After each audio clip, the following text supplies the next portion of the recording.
Political program on Lagos television, The Pendulum. I am Ajibola Ojeshola. We are back again to discuss another germane issue as we progress as a country. What we are looking at on the program today affects almost every part of our daily activities in the country. And what's that? It's insecurity in Nigeria. We know it's a major challenge confronting the country as we speak. Despite the huge monthly and, of course, yearly allocations of budgets being given to this particular sector of the economy. Yet, we have not been able to come out of it. As a nation, what are the major challenges of insecurity that we have, and what are the likely solutions that we can profile so that Nigeria can at least have peace in some parts of the country? That's our topic for discussion this evening on the program. We have joining us this evening somebody who should know when it comes to tackling insecurity in the country. He was a former retired police officer, is a legal practitioner, and of course a security consultant. We have with us in the studio this evening, Sir Sebastian Bath Ozuana. It's a pleasure to have you. Thank you very much. All right.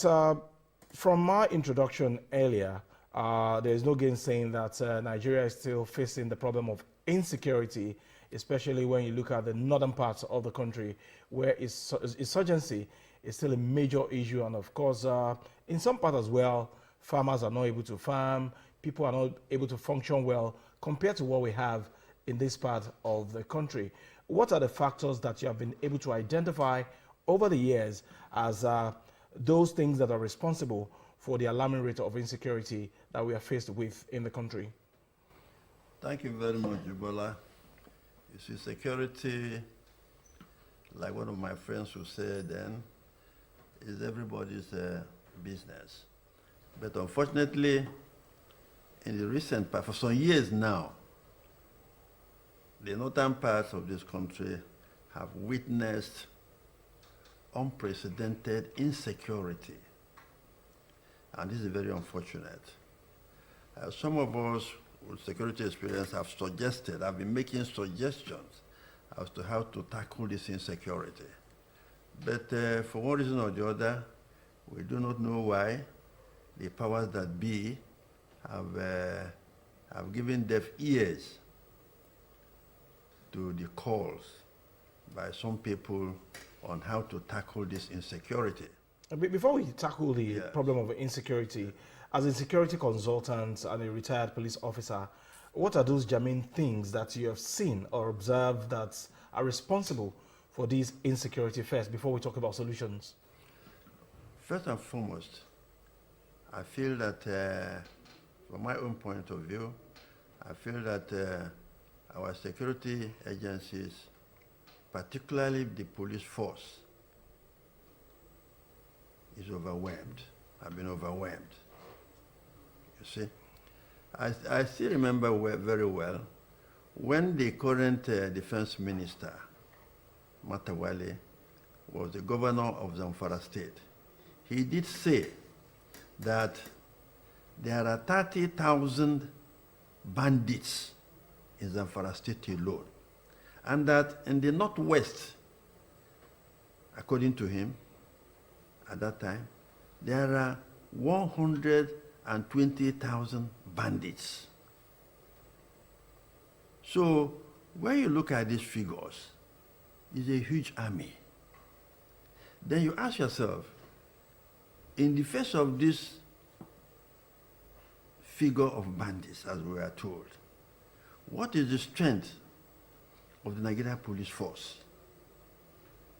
The strength is less than 400,000.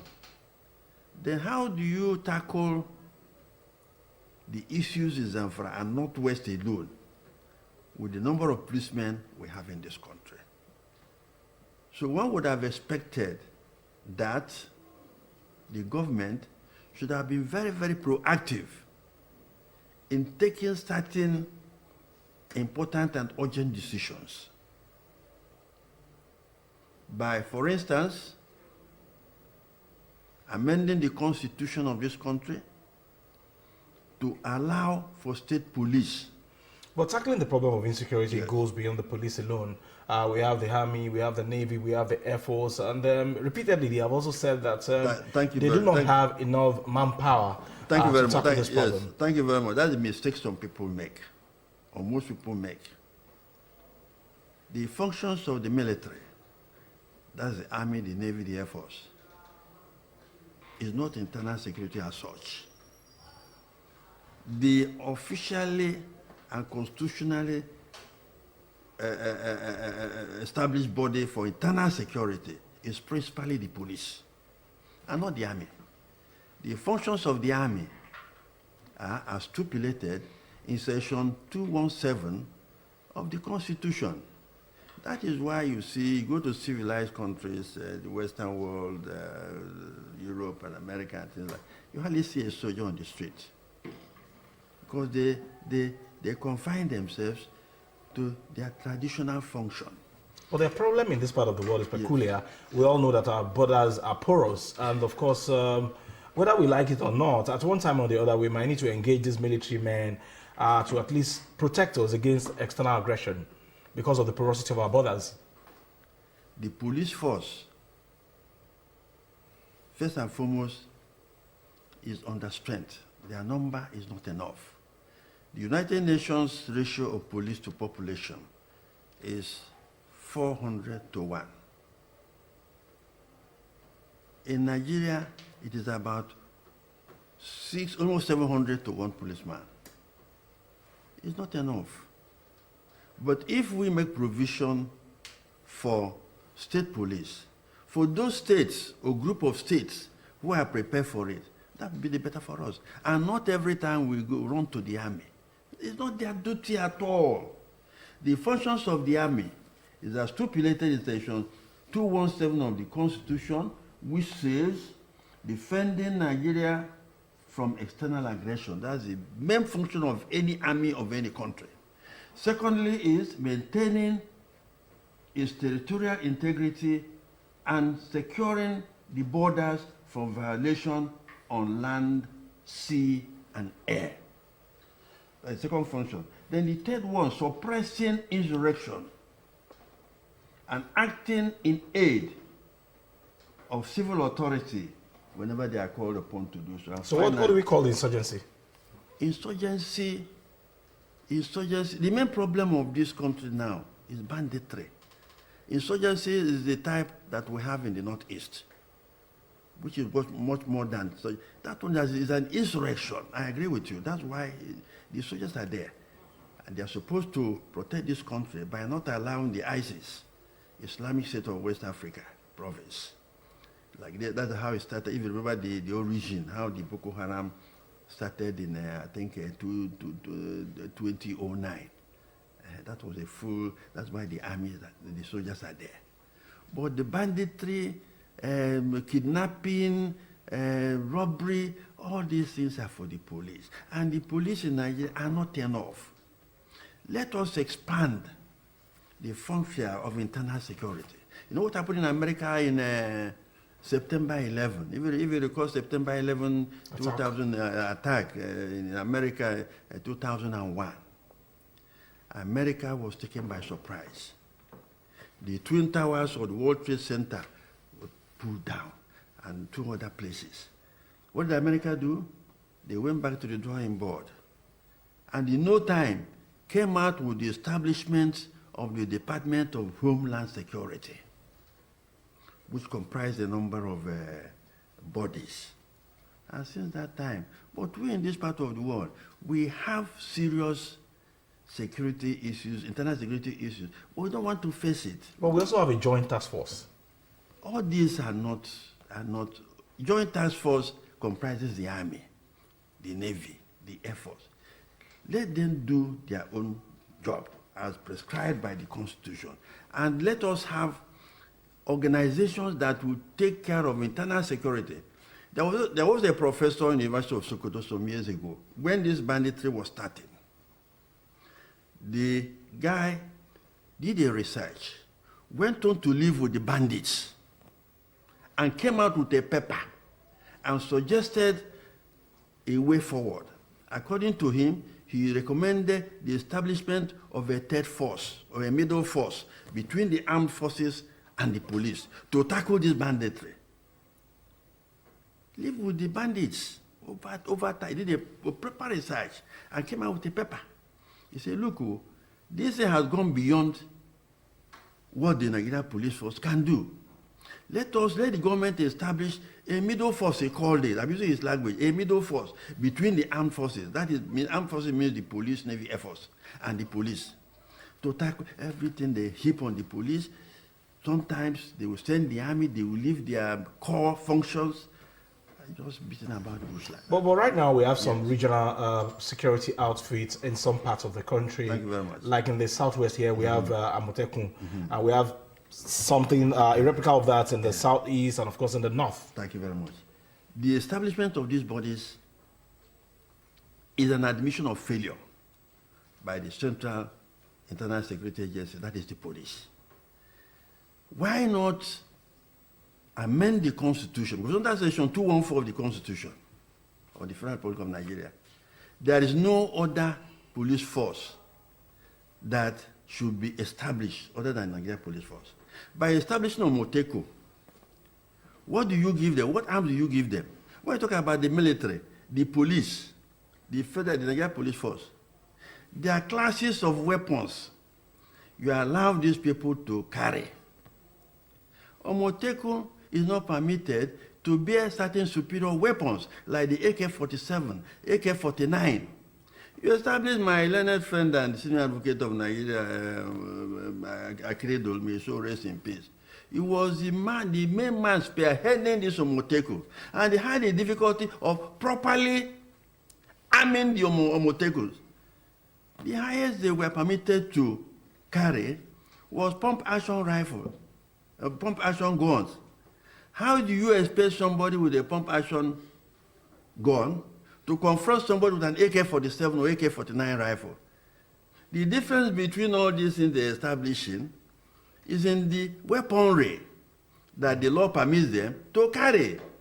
But if you establish a police force for those willing to have it, we had this before the war, before we so you're saying out, now that yes, if the Constitution is amended in such a way that each state is allowed those to willing, have, it's not even by force, those willing to. it's not going to be they are not going to be compelled. It's not going to be. Just like we had in the 1960 Independence Constitution, Section 98(7) of that Constitution, the Independent Constitution of Nigeria, 1960, had a provision in Section 98(7) that any region, that time we are still operating on regional basis, that any region willing to can make laws for the local government of that region to establish police forces. Okay, and so the West had it. The North had it. They called them Native Authority Police in the North. In the West here, we had the local government police. And they were effective. The East, only the East is not cashing on that provision of the Constitution. So you're implying now that if we amend this 1999 Constitution to accommodate the creation of state police, all this challenge of insecurity that we are facing in different parts of the country will be a thing of the past. It will be a thing of the past because they'll be properly armed to confront the bandits and the terrorists or whatever. Yes, I can assure you that if the Constitution is amended and some states or states willing to are permitted to have state police, some of the states will so equip their police by even buying armored personnel carriers of the most superior in the world. Well, even the federal government is battling with providing our police officers with the necessary tools for them to function as security officers with the proper equipment. So what about the problem of funding? Even when states are allowed to create this police, state police. Yes. I don't think we are sincere at the federal level. If you are allowed, if they give the police proper APCs, the APCs in the world today that are fireproof, bomb-proof, and bulletproof. What do we have in Nigeria today? At the time Hindro retired as the Inspector General of Police, we had less than 30 APCs in this country. And they were the ones that Shagari regime bought in before he was overthrown. What about the funding of this police? They should be able to fund it. They should be able to fund it. How much are we spending? There was a research I did the other time, either last year. The police was given, is it 7 billion for that year? 7 billion or something like that.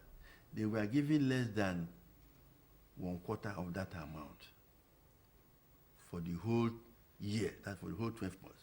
The National Assembly made up of less than, I think they're less than, how many? They're less than 1,000. Their allocation, which doubles that of the police, was paid in full to the last kobo.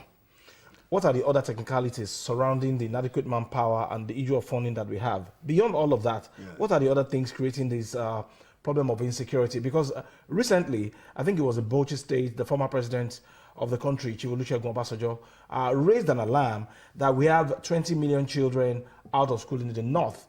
And whether we like it or not, those children are going to be a security threat in the future. Yes. You see, part of the problem we have is this. You see, even the police, the number of policemen we have are not properly being used. 1/4 of the strength of the police are in private hands, from the senators to the reps to the State House of Assembly and things like that. In other parts of the world, you have global security. But in Nigeria, we engage in personal security. Because you're a senator, you are 10 policemen, 20 policemen are assigned to you. You're a House of Reps man, 15 policemen are assigned to you. You are a governor, you are a House of Assembly man in the state, 15 policemen are assigned to you. I want you to speak to the alarm raised by the former president. Yes. Are those children actually security threats? They are, because if these boys find nothing to do, they are potential. They're boys and girls. Yeah, boys and girls. They are potential Boko Haram members in future, because they will be enlisted into Boko Haram and all these criminal bodies. That's the danger. If they find nothing doing, do you know that we operate a federation? Nigeria is a federal, or is operating a federal system of government. On paper. On paper. And to show you that we are not sincere with ourselves, there is something they call the Forum of Federations in the world. There are 27 in number. A Forum of Federations, 27 in number, are made up of countries that operate a federal system of government all over the world. There are 27. America is there, Canada is there, Nigeria is there, all these countries that operate. It is only Nigeria that operates a single police force. Of these 27 members of the Forum of Federations, why is it so? America has 18,000 police agencies, from the federal to the state, to the county, to the town, up to schools. America operates 18,000 police agencies. Why must we have one police force in Nigeria? Somebody is sitting down in Abuja, is controlling the police force in Sambisa Forest. He cannot do that effectively. Somebody sitting down in Abuja is controlling the police force in Bonny, in the Atlantic Ocean. I was a police officer in Port Harcourt. If you are in Bonny, you will see the ships plying the Atlantic Ocean. It's not proper organization, it's not proper administration. There will be lack of proper supervision.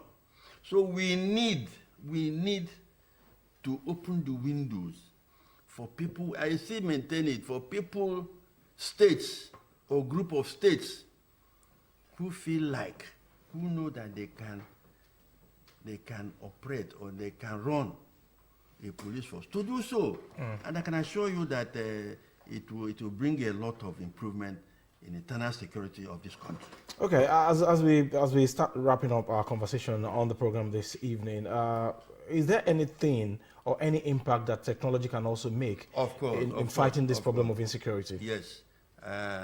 Not quite long ago, a retired AIG, I've gotten his name, he told us of how the former IG, Solomon Arase, set up a technology something on how to track these kidnappers. I think he said somewhere along the line, they now converted it, to see the sincerity in this country, they now converted that technological something to another use. And because of that, you can, if properly used, if we use technology in this country to track like these kidnappers will kidnap people, go into the bush, collect ransom. Correct ransom, use our phone number, despite our name, our this, our that, all this. And the registration of our SIM cards. SIM card, go and do this, go and do that. And they begin to wonder, how do these kidnappers collect these ransoms? We see them sometimes, they video this, they post it. So technology properly funded, the police can depend on technology in doing a lot of things. I remember about 2 years ago. I want us to look beyond the police because they are not the only one responsible for our security. Police is in the front line of internal security. I keep saying that. Security is divided, is subdivided. You have the military, they are for the defense of the territorial integrity, just like I read out here. But they're all intertwined. They're all intertwined. I agree they're intertwined. Police is in the front line of internal security. So most of what we'll be saying will be how to improve it or how to add other agencies that will assist them to perform better. All right. I think that's a good place to stop our conversation on the problem of insecurity in Nigeria as well as solutions. I've been speaking with Sir Sebastian Bath Uzuana, a retired police officer, a legal practitioner, and of course a security consultant. He's been able to share his own perspective with us as regards how we can tackle the problem of insecurity.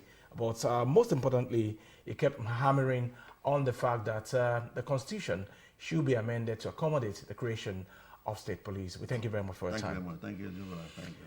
All right, that's it today on our weekly political program, The Pendulum on Lagos Television. We'll return again next week with another topic of discussion on the program. I am Ajibola Ojeshola.